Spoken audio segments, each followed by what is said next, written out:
scare me. To be perfectly honest, I'm not really scared of anything because I have Bitcoin. So I think with Bitcoin, you replace fear with power. And Bitcoin essentially is how you are saved from worrying about this mythical monster called the economy, the global economy. And we all grow up hearing about these horror stories about, a lot of people are getting poor because the global economy is having problems, and so now all of these financial institutions are imploding, and now your uncle has to lose his job. And it shouldn't be like this.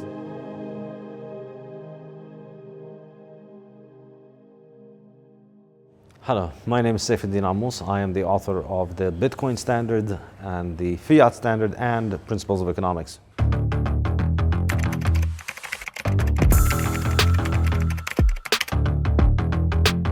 I think the most useful thing would be for individuals, corporations, and governmental agencies and the central bank to use Bitcoin as a monetary asset. This is the prime and most important thing to do. A lot has been made over the years about the applications of blockchain technology and about the uses of this for all kinds of different things. And my opinion is that the only thing that matters in this entire space is Bitcoin. Bitcoin is a new monetary asset. And so the best thing that anybody can use this entire technology for is by using the superior and best and most important form of money, which is Bitcoin. So as individuals, I would recommend saving in Bitcoin. As corporations, I would recommend holding a cash balance in Bitcoin, turning their corporate treasury from being baht or dollar based to becoming Bitcoin based. And for governments, I would recommend also accumulating more and more Bitcoin in their strategic cash reserve. Just like they accumulate gold and foreign currencies and foreign treasuries, I believe they should start holding an increasing amount of Bitcoin for the future.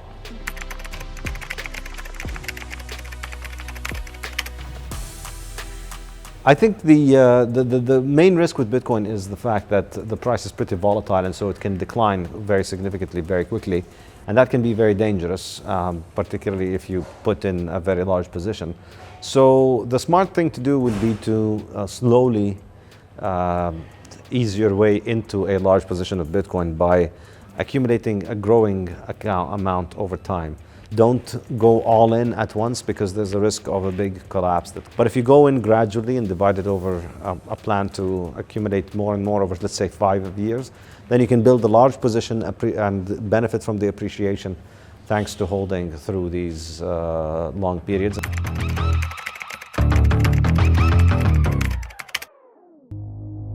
I'm not so sure you could call it a shortcut. In a sense, what Bitcoin would allow you to do is to hold the best form of money, which prevents you from getting robbed by inflation. And if you hold it, you are effectively taking a very bold entrepreneurial call by saying, I'm putting my wealth into this new experimental technology that very few people in the world understand at this point. Still a very small market, and the demand for it is likely a lot larger than what it is. So it's still likely to appreciate significantly. And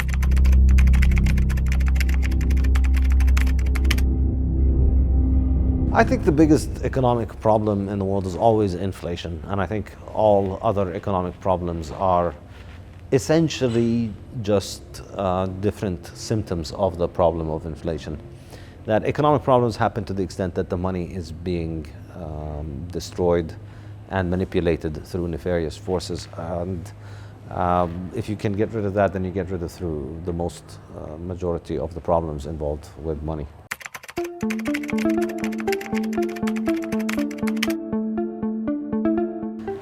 To be perfectly honest, I'm not really scared of anything because I have Bitcoin. So I think with Bitcoin, you replace fear with power. And Bitcoin essentially is how you are saved from worrying about this mythical monster called the economy, the global economy. And we all grow up hearing about these horror stories about, a lot of people are getting poor because the global economy is having problems, and so now all of these financial institutions are imploding, and now your uncle has to lose his job.